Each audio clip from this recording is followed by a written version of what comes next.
Hello everyone, this is your English teacher Shubhi ma'am and I welcome you to my English class.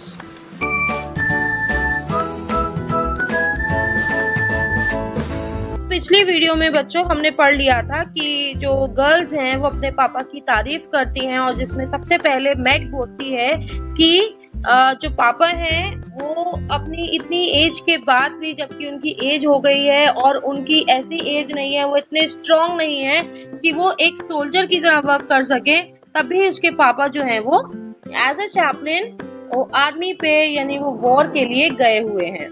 ठीक है, आगे बढ़ते हैं। तभी उनकी दूसरी जो बेटी है जो वो बोलती है, Don't I wish I could go as a drummer or a nurse so I could be near him and help him, exclaimed Joe with a groan. Groan means थोड़ा सा मतलब अकड़ के कहना या इस तरीके से सोचते हुए कहना।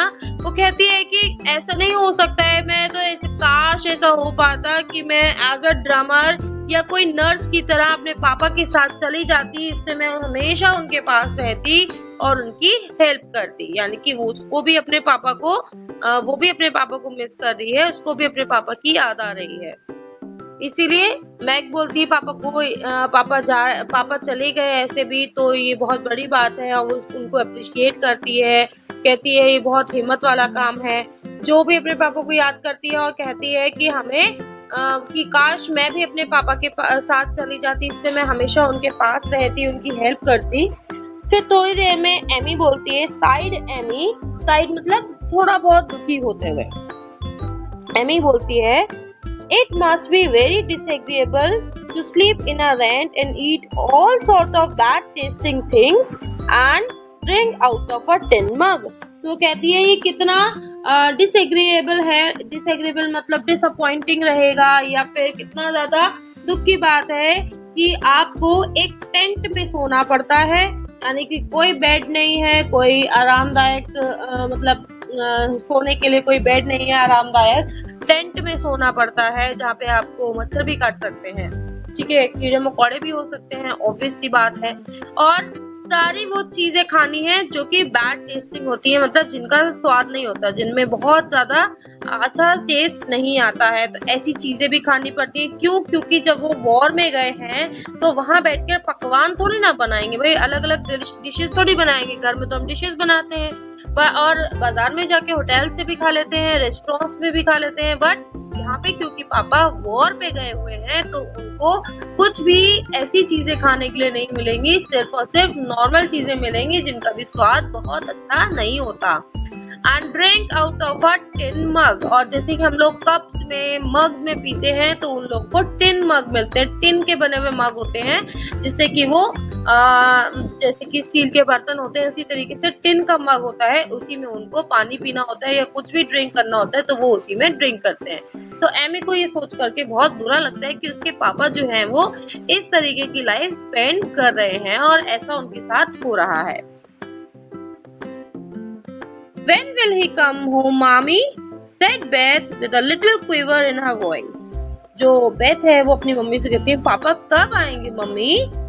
तो उसकी मदर रिप्लाई करती है, Not for many months, dear, unless he is sick. He will stay and do his work faithfully as long as he can. And we won't ask for him back a minute sooner than he can be spared. Now come and hear the letter. तो mummy जो है वो reply करती है, वो कहती है कि भाई तुम्हारे पापा जो है वो अपनी ड्यूटी को बहुत फेथफुली, बहुत ईमानदारी से, लॉयल्टी से निभाते हैं, अपना काम वो बहुत ईमानदारी से करते हैं। और जितना मैं जानती हूँ कि अभी कुछ महीने तक तो वो नहीं आने वाले हैं, इनफैक्ट जब तक कि उनको कोई प्रॉब्लम नहीं होगी, वो सिक नहीं फील करेंगे, बीमार फील नहीं करेंगे, रेस्ट का उनको लगेगा नहीं कि मुझे रेस्ट लेना चाहिए, तब तक तो वो नहीं आएंगे। क्यों? क्योंकि वो अपनी ड्यूटी के प्रति बहुत ज्यादा ईमानदार हैं, फेथफुल हैं, लॉयल हैं, ठीक है, तो वो अपनी जो ड्यूटी है उसको लॉयल्टी से निभाएंगे और जब तक उनको नहीं लगेगा, जब तक उनकी वहां पे जरूरत होगी, जितना वो कर पाएंगे वो वहां पे करेंगे। वो अपना एक भी मिनट जो है वो खराब नहीं करेंगे और अपनी पूरी ईमानदारी से अपनी उस ड्यूटी को निभाएंगे, और जब उनको लगेगा कि उनको आराम की जरूरत है या वो बीमार हो रहे हैं या वो बीमार होंगे, तब वो आएंगे वापस थोड़ा बहुत रेस्ट लेने के लिए, उससे पहले वो नहीं आएंगे। फिर उसके बाद उनकी मम्मी कहती हैं चलो अब सब लोग मेरे पास आके बैठो, मैं तुम्हें तुम्हारे पापा का लेटर जो है वो पढ़ के सुनाती हूँ कि तुम्हारे पापा ने क्या लिखा है। ठीक है, तो जैसे ही मम्मा ऐसा कहती हैं तो सारी बच्चियां जो है मम्मा के पास इकट्ठी हो जाती हैं। They all drew to the fire, mother in the big chair with Beth at her feet. Meg and Amy perched on either arm of the chair and Joe leaning on the back, where no one could see any sign of emotion if the letter should happen to be touching. Very few letters were written in those hard times that were not touching, especially those, पहले थोड़ा सा पढ़ते हैं। They all drew to the fire. सब लोग जहाँ पे वो लोग आग जल रही थी फायर प्लेस के पास आकर के बैठ जाते हैं। मम्मी जो है बीच में बैठती हैं चेयर पे, बेथ उनके पैरों में बैठ जाती है नीचे, मैग और एमी चेयर की दोनों एक एक साइड पे जो आर्म होते हैं चेयर के, जो हाथ होते हैं ना जहाँ पे हम लोग अपना हाथ रखते हैं, उस पे बैठ जाती है और जो पीछे से झांकने लगती है। इस सीन को बच्चों मैं यहाँ आपको पिक्चर में भी दिखा सकती हूँ। ये देखिए ये सीन आगे वो पिक्चर में, ये जो है ये बेथ नीचे बैठी है, मैग और एमी ऐसे चेयर के साइड में बैठी हैं और पीछे से जो है वो झांक रही है। और इसमें ये भी कहा गया है आगे कि जो जहाँ पे बैठी थी वह एक ऐसी पोजीशन थी जहाँ पे शायद कुछ भी इमोशन वगैरह नहीं दिख रहा होगा। टचिंग मतलब बहुत ज्यादा दिल को छूने वाला। तो अगर मान लीजिए कोई ऐसा उसमें लेटर में वर्ड लिखा है जो उनके पापा ने कहा है, जो उनके दिल को बहुत ज्यादा छू जाए, तो उनकी मदर के जो एक्सप्रेशंस हैं वो जो को दिखाई नहीं देंगे। क्यों? क्योंकि जो है वो पीछे बैठी है। तो जो की पोजीशन बताई जा रही है कि जो कहाँ है, वो ऐसी जगह पे खड़ी है पीछे जहाँ पे वो मम्मी के चेहरा नहीं देख पा रही है, मम्मी के इमोशंस को नहीं देख पाएगी। आगे बढ़ते हैं।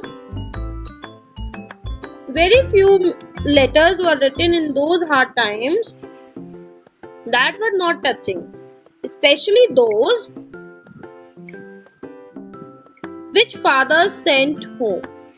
In this one, little was said of the hardships endured, the dangers faced, or the homesickness conquered.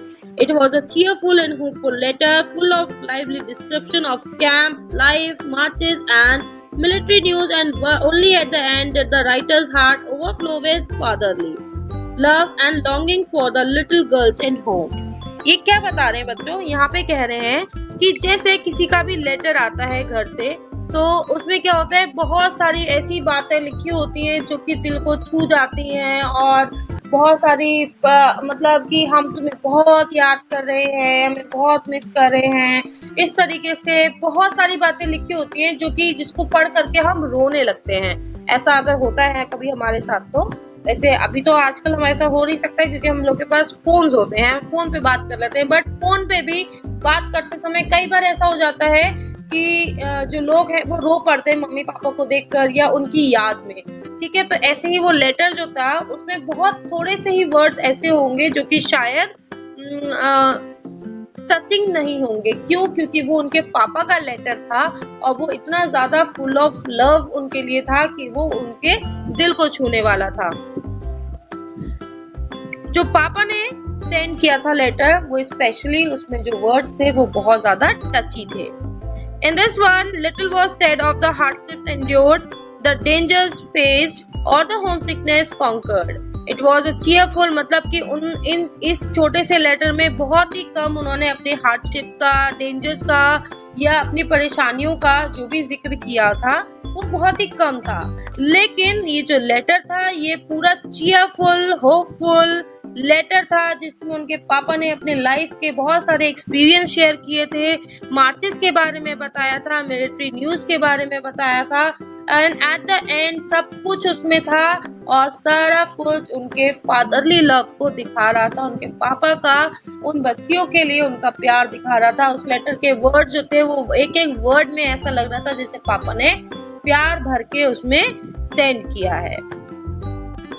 सारी जो गर्ल्स थी उन सब के लिए, उन छोटी छोटी बच्चियों, अपनी छोटी बच्चों के लिए जो पापा ने ये लेटर लिखा था, it was full of love, full of cheerfulness, hopefulness, हर चीज जो थी वो उसमें उन्होंने अपने प्यार के रूप में लिख करके बच्चियों को दी थी।